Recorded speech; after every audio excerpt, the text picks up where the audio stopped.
morning, Singapore. How are you guys? All right, yes? I just came from New York, long trip, heading from here to China and then Korea, so doing our Asian tour. Happy to announce, how many of you actually heard of Celsius before? How many people? All right, a few. How many of you have a wallet, Celsius wallet? There's a very enthusiastic user over there.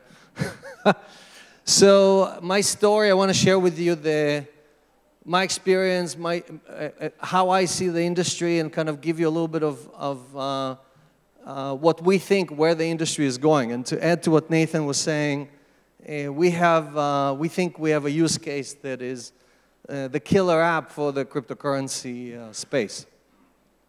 So I was one of the original guys to do voice of IP. Brought voice of IP here to Singapore in 1995. There's a bunch of people in the room that weren't even born in 1995. But if you think about what happened with voice of IP basically created a new set of rails that bypass the TDM network, bypass Singtel, bypass Hong Kong Telecom, bypass all the traditional phone companies, and allowed us, the people, to stop paying $3 a minute to call anyone around the world, right? Now we use a service for free. Anyone here still pays for long distance? Don't raise your hand. Don't be embarrassed, right? So the point is, the same process that happened with the phone company, where the power went from the monopoly phone company to the people, is now happening with money over IP, MOIP, right? From VoIP to MOIP.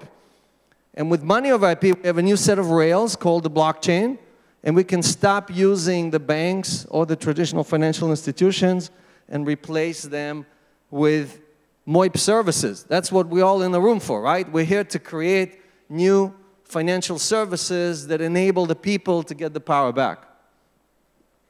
So I'm also going to talk a little bit about politics, right? I love talking politics. So what I see happening is actually a war. It's a war between the centralized institutions and the new emerging decentralized institutions. This is not a friendly kumbaya, let's get together and work together, okay? This is war, okay? The circle, the blockchain, is trying to steal all of the value from the pyramid, right? And all of us right now work or live in a pyramid. And I don't mean a pyramid scheme, I just mean a financial pyramid, right? All of us are trying to rise to the top of the pyramid, but there's no room at the top, right? The 1/10 of 1% today has more assets than 90% of the bottom of the pyramid, right? Basically, 50 people around the world own half of all the assets. There's never been such concentration in the history of mankind, okay? So what the blockchain is promising us, what decentralization is promising us, is a revolution. And anytime there's a revolution, I was born in the USSR, in Russia. Remember USSR? That revolution didn't work out too well. Not for the people and not for the world, right? So here we're going through a similar revolution, right? We tried communism, we tried socialism, we tried capitalism. Capitalism doesn't work, I'm sorry. You know, it worked for me great, right? I've created 7 companies, I made a lot of money, but it does not work for 90% of the people. So cryptocurrency / blockchain / decentralization is a revolution. It's like a fourth system. It's a new system that is here to replace what's not working for 7 billion people that are stuck here. 7 billion people that cannot rise to the middle class. No matter how hard you work, you're not going to make it there. Not to be negative. But the opportunity is there. So what is the blockchain? What is the public blockchain? Any ideas? Throw. What do you see when you imagine a blockchain in your mind? What do you see? Any ideas? Do you see a beautiful woman? Do you see a ledger? What do you see? Anyone? Any ideas? Too early in the morning to think? Well, what I see is a tank. Right? Why is it a tank? It's safe, but it's slow and it's bulky and it's only good for 1 or 2 things, right? Imagine taking a tank to work every morning, right? That's as a commute. That's not going to work too well. So when you see a lot of people taking the blockchain and trying to, like a syringe, inject it into the banking system or inject it into the healthcare system, and somehow magically healthcare is going to be solved with the blockchain. No, I'm sorry, it's not going to. The blockchain is only good for one or two things, and unless you're using it for that, and in this case, we're using it for war, right? So we're using it for the right case. What I see as a killer app is a financial service that cannot be delivered any other way. Just like voice over IP was a communication service that could not be delivered any other way. That was a perfect way to basically kill the phone companies. I'm sorry if there's anyone here from the phone companies or the banks, right? So here is a great picture, right? I put the slide together. These are all the banks in the United States that had over 100 billion in assets, right? This is what we have now, 4 left. They all merged together, and this is how much interest we're getting paid. Less and less and less every year, right? The banks are just squeezing the profits out of us, right? The bank takes your money, lends it to the person next to you on their credit card, pays you 0, maybe 1%, and charges them 25%. They keep 95% of the value of your money. Anyone here is upset? Anyone here went and screamed at their bank? In the United States, the banks made $36 billion just from charging overdraft fees to their customers. Right? The poorest people are the ones paying all the fees. I'm a rich guy. I never paid a fee for anything. Right? So the system just doesn't work for us. JP Morgan made $30 billion in profit last year. That's $5 for everyone on the planet, every year. Right? All of that money goes to the shareholders, not to the depositors. Every year, the banks extract more and more and more and give it to the shareholders, not to the depositors. Right? So what Celsius did, or my company did, is did the opposite. We basically created an organization that acts in the depositor's best interest and gives 80% of the value back to the depositor. What a crazy idea. Give the money back to the depositors. The blockchain is perfect for that. The blockchain allows us to bypass the entire banking system and pay a guy from Vietnam or from Singapore or from New York or from Africa, anywhere in the world, because there is no cost for that transaction. Right? So you keep 1%, they make 24% when they charge 25% on the credit card. So a lot of people say, well, Alex, great idea, but guess what? You know, this volatility, prices going up and down, that's crazy. You can't use that for payment. I agree. You cannot use today Bitcoin and many other cryptocurrencies for payment. But let's go through what happened in the last 10 or 11 years and see if we can really explain the ups and downs. Maybe we can be more comfortable with holding coins. How many people here have Bitcoin? All right, good. It's about 25% of the room. That's excellent. And the guys who don't have it, why don't you have any Bitcoin?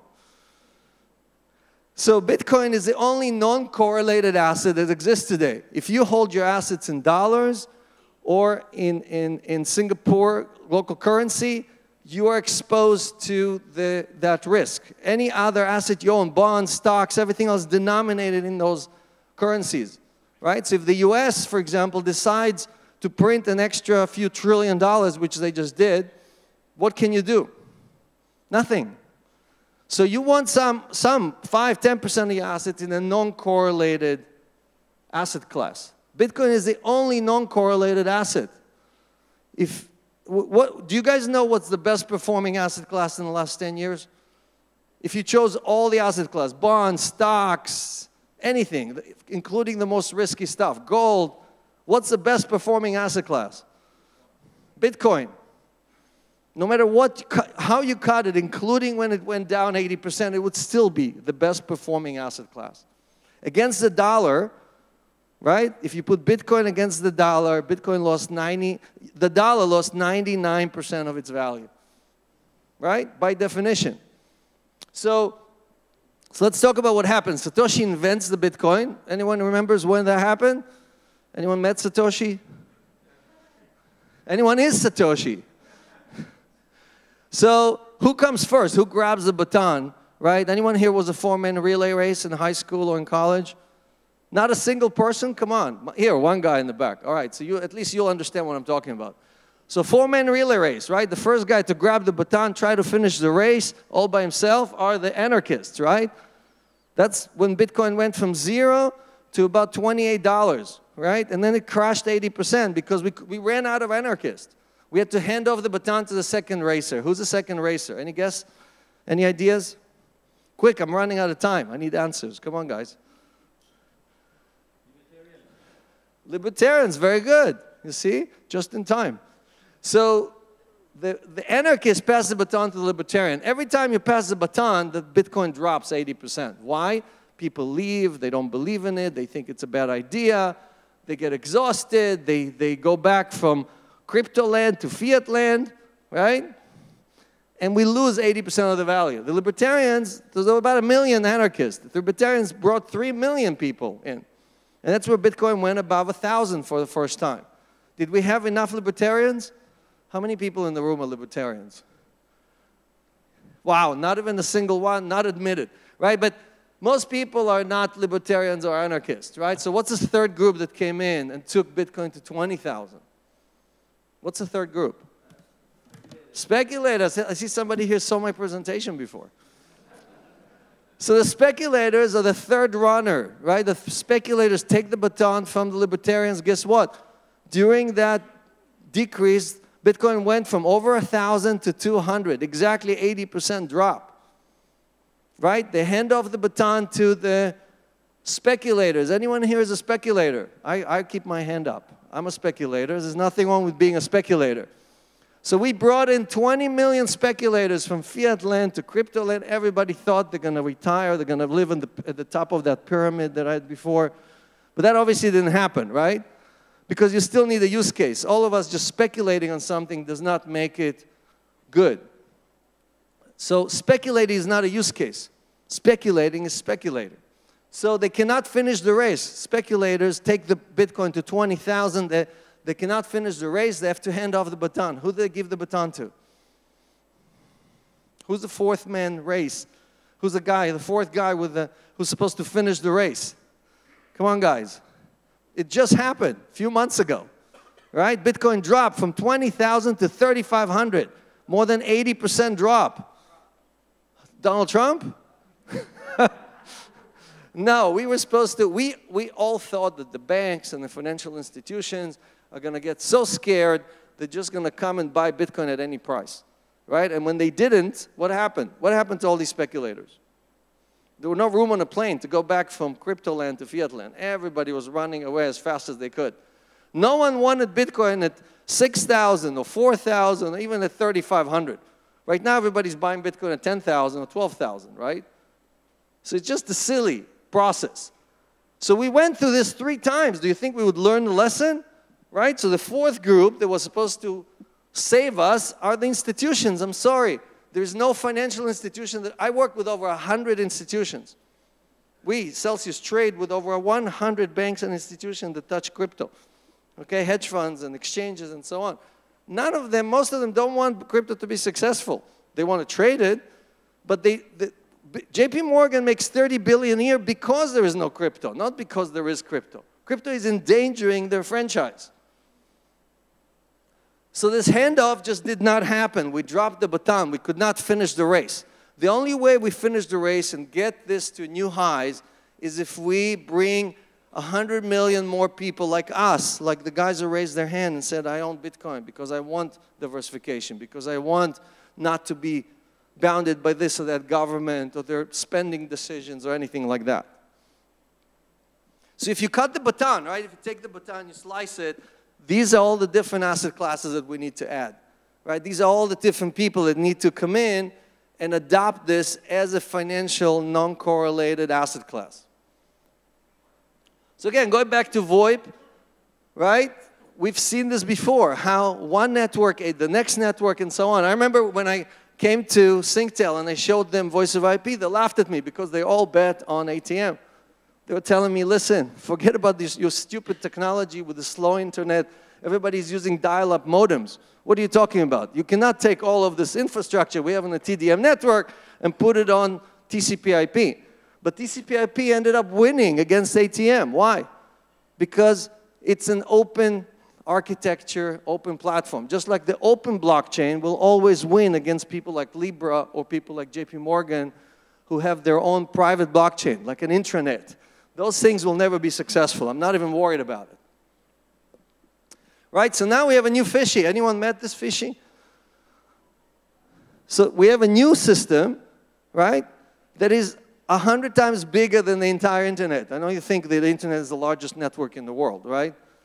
I'll tell you a secret. The electric grid is bigger than the internet. The electric grid touches more people on the planet than the internet.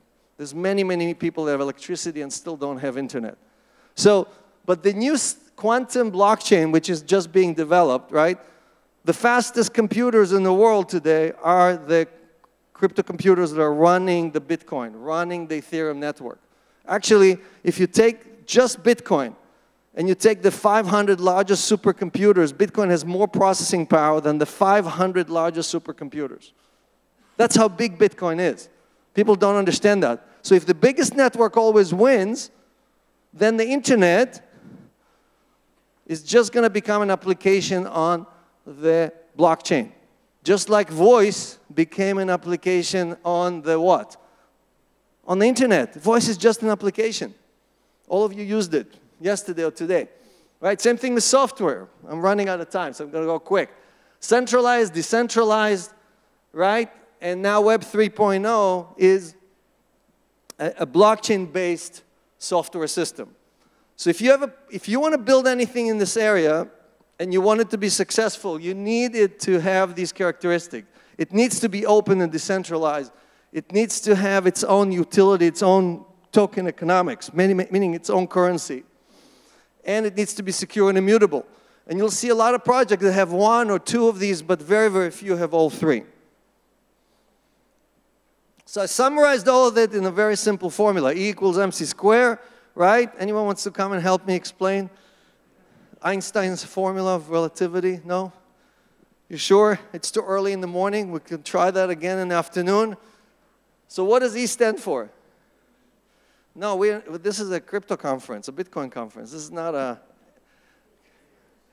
Come up with a better idea. E stands for?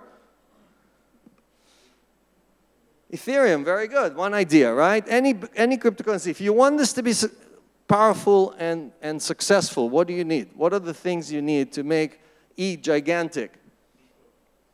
Sorry? I can't hear you. People, that's right. Mass, or I called it members. That's right. If you think of Voice over IP, what's the most successful company in Voice over IP? WhatsApp, right? How much do they charge you for the service? Anyone here paid anything to WhatsApp? You're laughing about it, but guess what? You used to pay your phone company every month, right? WhatsApp got sold for $22 billion.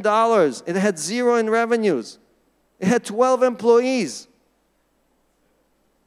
Okay, that's the future. The future is about, but why were they so powerful? Why they had a lot of this? Because they had 1 billion users all over the world, right? So in the crypto world, right, in the financial world, the blockchain needs credit. The reason America is the most powerful country in the world is because of what? You think it's because of the military? You think it's because of Donald Trump? No. The United States issues more credit than anyone else in the world. Half of all the credit in the world, you can look it up if you don't believe me. Look it up on the internet. Half of all the credit in the world is issued in the United States of America. Try to get credit here and then fly to the United States, land there as an immigrant, say, hey, can I get a credit card? Of course. Can I buy a house on a mortgage? Sure, of course. Do you need a car? Sure, here, on credit.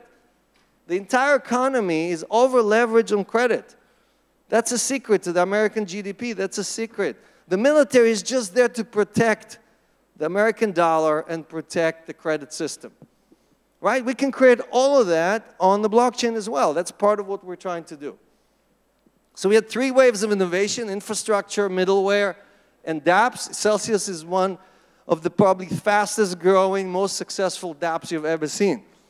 Okay? We, in less than a year, collected over $300 million in consumer deposits, and we're paying 7, 8, 9% interest to our depositors. Anyone here earning 7% on their money?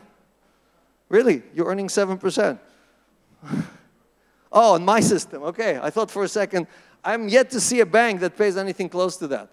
Right? So most people don't earn 2%. Right? You need to jump through hoops and do all kind of crazy stuff. And guess what? There's more risk in that 2% that you're earning than in the 8% that Celsius pays you.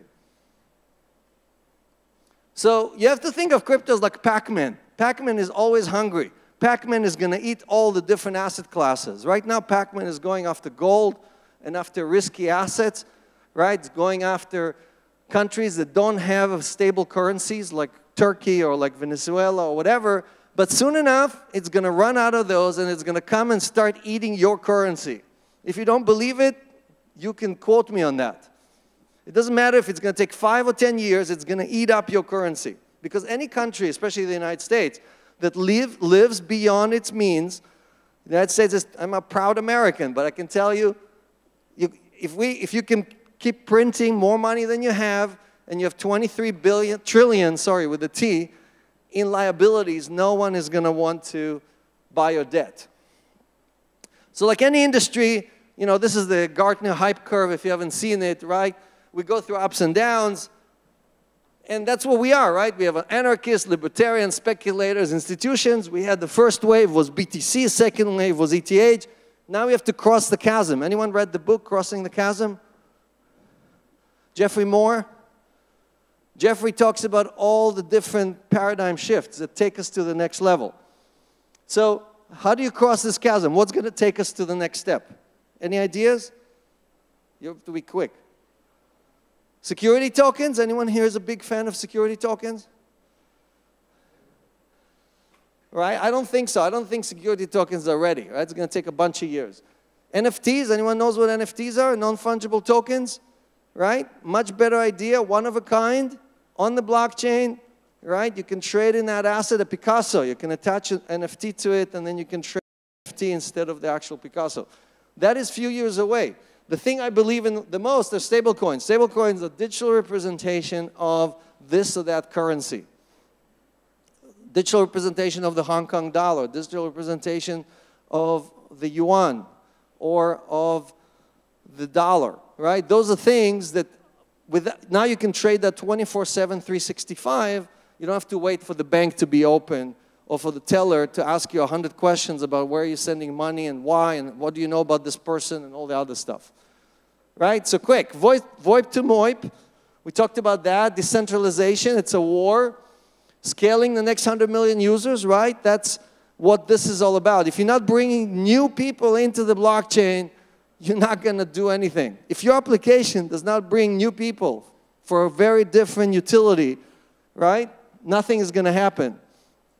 And Bitcoin is replacing gold. Ethereum is replacing the banks, right? That's how you have to think about it, right? Bitcoin is doomsday insurance, right? It's a doomsday insurance, right? That's what it is. That's not enough users. There's not enough people that need that. But for the banks, there are hundreds of millions of people that need that service.